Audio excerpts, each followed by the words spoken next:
नमस्कार, express special देख रहे हैं आप। मैं हूं आपके साथ बुशा और सबसे पहले एक्सप्रेस स्पेशल में बात कर रहे हैं इंदौर की, जहां इंदौर में आने वाले दिनों में होने वाली विधानसभा उपचुनाव और नगर निगम चुनाव के पहले बीजेपी ने वोटर लिस्ट में धांधली का मुद्दा जोर शोर से उठाया है। बीजेपी विधायक सहित पार्टी के नेताओं ने कांग्रेस पर वोटर लिस्ट में गड़बड़ी करने का आरोप लगाते हुए जिला निर्वाचन अधिकारी से मुलाकात की है। इसमें विधायक मालिनी गौड़, महेंद्र हाडिया, सांसद शंकर लालवानी, पूर्व विधायक सुदर्शन गुप्ता, इंदौर नगर अध्यक्ष गौरव रणदिवे सहित कई नेताओं ने कलेक्टर मनीष सिंह से मिलकर कांग्रेस पर कई आरोप लगाए हैं, जिससे शहर का सियासी पारा चढ़ा दिख रहा है।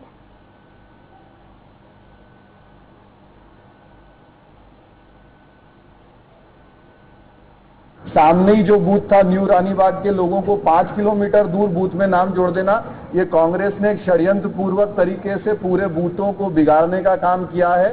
इसको लेके आज भारतीय जनता पार्टी का ये प्रतिनिधिमंडल मिलने आया था। मतलब भारतीय जनता पार्टी का मतदान कम से कम हो, कांग्रेस के पार्षद ज्यादा जीते, इस दृष्टि से मतदाता सूची का प्रकाशन तत्कालीन अधिकारियों ने किया है। हमने मांग की है कि इस मतदाता सूची को निरस्त की जाए कि जो उसमें नहीं रहते हैं, और ये भी शिकायत की है कि एक ही कॉलोनी के जो वोटर्स हैं उनको अलग अलग भागों में बांट के दूर दूर पोलिंग स्टेशन से भेजा गया है। तो वो जो ज्ञापन है वो मैंने लिया है, उसकी जांच कराएंगे, जो भी जांच फैक्ट्स आएंगे फिर उसका। जो बूथ था न्यू रानीबाग के लोगों को 5 किलोमीटर दूर बूथ में नाम जोड़ देना, ये कांग्रेस ने एक षड्यंत्र पूर्वक तरीके से पूरे बूथों को बिगाड़ने का काम किया है। इसको लेके आज भारतीय जनता पार्टी का ये प्रतिनिधिमंडल मिलने आया था। मतलब भारतीय जनता पार्टी का मतदान कम से कम हो, कांग्रेस के पार्षद ज्यादा जीते, इस दृष्टि से मतदाता सूची का प्रकाशन तत्कालीन अधिकारियों ने किया है। हमने मांग की है कि इस मतदाता सूची को निरस्त की जाए कि जो उसमें नहीं रहते हैं, और ये भी शिकायत की है कि एक ही कॉलोनी के जो वोटर्स हैं उनको अलग अलग भागों में बांट के दूर दूर पोलिंग स्टेशन से भेजा गया है। तो वो जो ज्ञापन है वो मैंने लिया है, उसकी जांच कराएंगे, जो भी जांच फैक्ट्स आएंगे फिर उसका।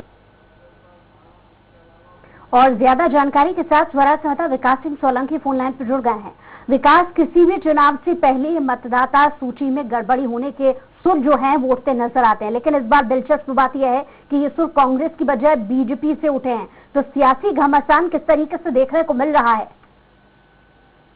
से जिस तरह से प्रदेश के अंदर उपचुनाव होना है, नगरीय निकाय चुनाव भी होना है, जिसको लेकर बीजेपी के जो नेता हैं, विधायक हैं, उन्होंने मैदान संभाल लिया है। अगर बात की जाए तो जो 15 महीने तक कमलनाथ सरकार चली थी, उसमें वोटर लिस्ट पर धांधली का आरोप लगाया है। बीजेपी के सभी नेताओं, आज जो कलेक्टर है उनसे मुलाकात की थी, उन्होंने धांधली का आरोप लगाया। उसमें मांग की है कि जो कांग्रेस है, कांग्रेस ने अपने प्रतिनिधित्व को फायदा पहुंचाने के लिए जो है वोटर लिस्ट बनाई है। एक ही कॉलोनी के अंदर जो बूथ है उसके अंदर भी कई तरह की धांधली का आरोप जो है बीजेपी के नेताओं ने लगाया है, और उसे सही करने की मांग जो है इंदौर कलेक्टर से की गई है। देखने में आता है कि लगातार जो है जिस समय चुनाव आता है, अगर नगरीय निकाय चुनाव हो या विधानसभा चुनाव हो, लगातार इस तरह का आरोप कांग्रेस जो है बीजेपी पर लगाती रहती थी। लेकिन पहली बार है प्रदेश में 10 से 15 सालों के बाद ऐसा है कि बीजेपी अब कांग्रेस के ऊपर वोटर लिस्ट में धांधली का आरोप लगा रही है। जी, लेकिन गौरतलब बात यह भी है कि आखिर इसकी जांच कराने को लेकर कलेक्टर साहब ने क्या आश्वासन दिया है, क्या रवैया उन्होंने अपनाया? जी, निश्चित रूप से जिस तरह पहले से जो पहली वोटर लिस्ट थी सरकार के समय में, बीजेपी सरकार के समय में, उसको भी मिलान किया जाएगा।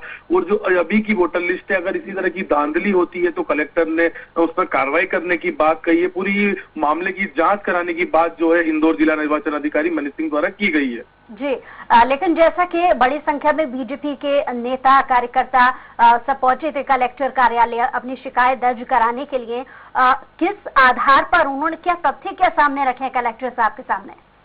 जी, निश्चित रूप से जो बीजेपी के नेता है उन्होंने तथ्य रखे थे। कई कॉलोनियों के उदाहरण दिया गया था कि उनका जो बूथ है, जो पास में बूथ लगता है, उस बूथ के अंदर उनका नाम नहीं जोड़ा गया, और वहां से जो दूसरी ओर जो बूथ है जो उनके घरों से ज्यादा दूर है, और कहीं ना कहीं उन्हें जिसकी समस्या, जो बीजेपी के वोटर है उन्हें समस्या मिले, इसके कारण जो है ऐसे नाम जो जोड़े गए। कई तरह की धांधली का आरोप जो है बीजेपी के शहर अध्यक्ष, बीजेपी के तमाम जो विधायक वहां पहुंचे थे उन्होंने लगाया। उनका कहना यही थी कांग्रेस में जो बूथ स्तर पर जो बनाए हैं, जिन लोगों के निर्वाचन के अंदर जो मतदाता सूची के अंदर नाम थे, उनके बूथों के अंदर काफी गड़बड़ी है। संख्या भी जो बीजेपी के कार्यकर्ता नेता पहुंचे थे कलेक्टर कार्यालय, उन्होंने संख्या भी क्या बताई है कि मतदाता सूची में लगभग कितने नामों में गड़बड़ी हुई है? जी, बीजेपी का पूरा ही आरोप है कि इंदौर शहर के अंदर तमाम बूथ जो है उसके अंदर कांग्रेस ने अपने जो प्रतिनिधि है उसको फायदा पहुंचे उस हिसाब से जो है मतदाता सूची तैयार करवाई थी, जिसकी जांच की मांग की गई है। और सारे ही क्षेत्र अगर बात की जाए तो उन्होंने बूथ जो वार है, जो बूथ है उसमें कांग्रेस के प्रत्याशियों को ज्यादा फायदा मिले, इस तरह की जो है मतदाता सूची बनाई गई है। हालांकि जो जिला निर्वाचन अधिकारी है उन्होंने पूरे ही मामले को संज्ञान में लेकर जांच की बात कही है। देखने वाली बात होगी कि बीजेपी का आरोप कितना सही हो पाता है और क्या मतदाता सूची के अंदर गड़बड़ी पाई जाती है। जी चलिए, बहुत शुक्रिया तमाम जानकारी के लिए विकास।